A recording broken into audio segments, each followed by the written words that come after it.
Hello students, welcome back. This is once again your maths teacher Pooja Tyagi. Today we are going to learn about how to represent a rational number on number line. Before starting it, you have to subscribe this channel so that you can get the video notification on time. And the PDF of this chapter is available on the home tutorial in the green box just above the videos at the school website. So let's start how to represent a rational number on number line. As you know that what is number line? A number line looks something like this. In number line, positive integer are represented at right hand side and negative integer are represented at left hand side. A number increase when we move to the right and number decrease when we move to the left. It is easy to plot an integer on number line. But how to represent a rational number on number line? Before representing it, we need to understand that every integer have corresponding integer except 0.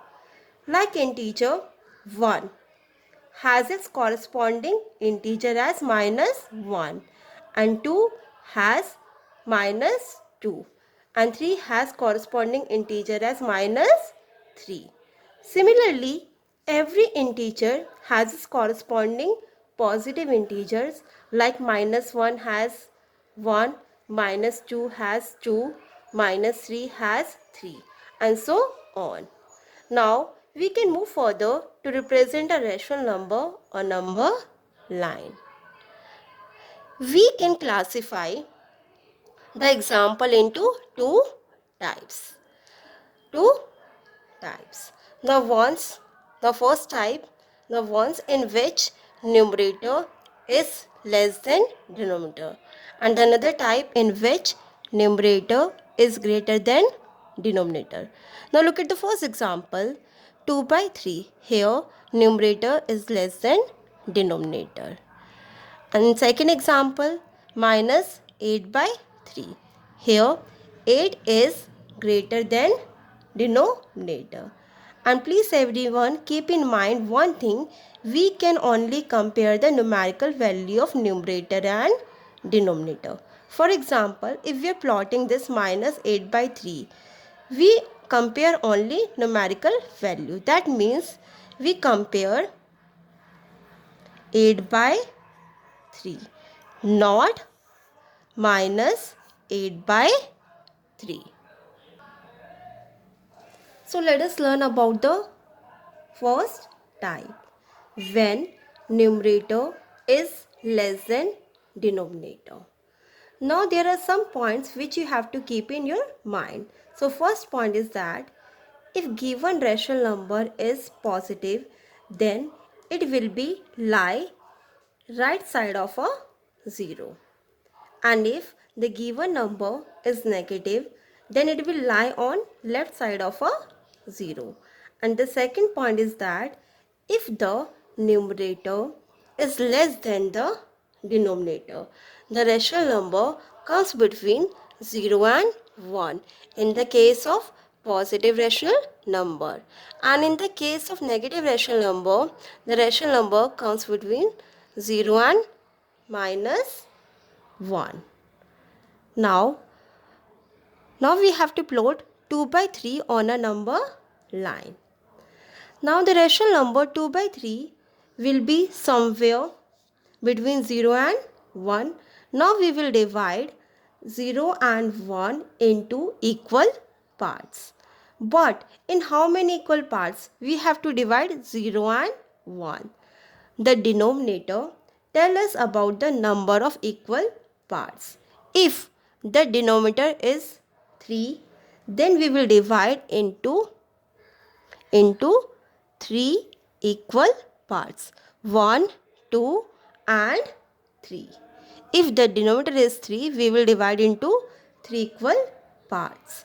And the second point will represent 2 by 3, because first point is representing 1 by 3, second is representing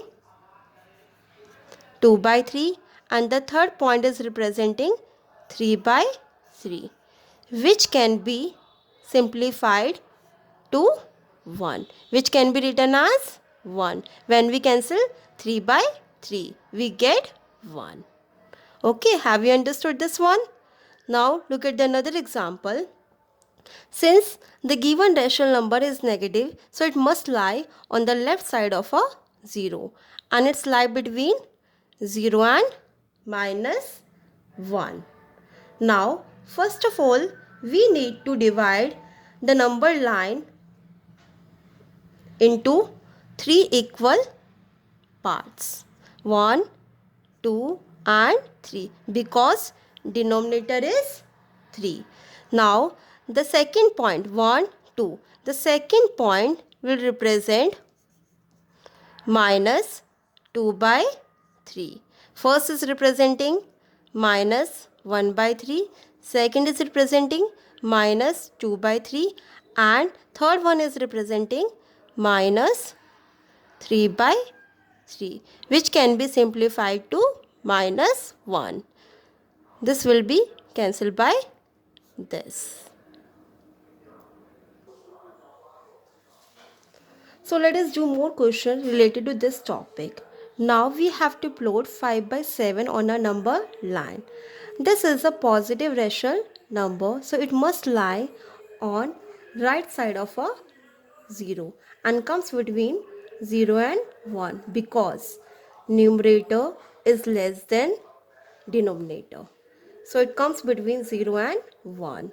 So first we divide the length of 0 and 1 into 7 equal parts.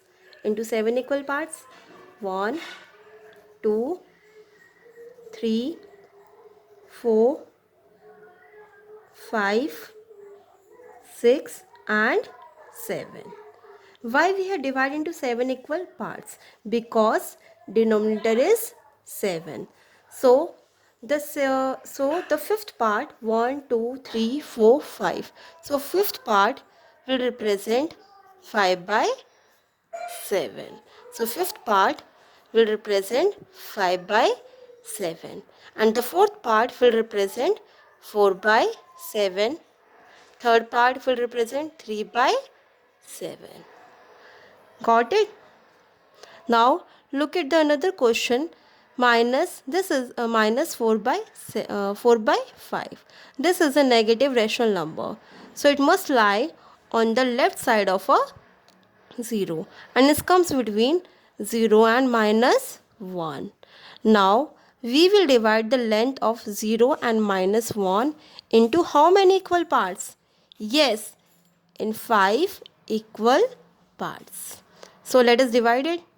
1, 2, 3, 4 and 5. So first part is representing minus 1 by 5. Second is representing minus 2 by 5. Third part is representing minus 3 by 5. And the fourth part is representing minus 4 by 5.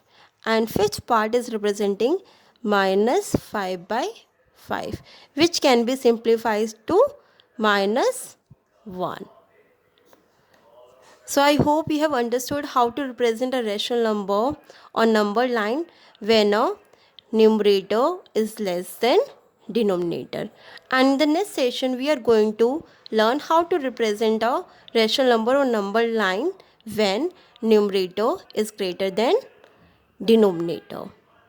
So thank you everyone. Stay at home and be safe, and please keep watching the videos.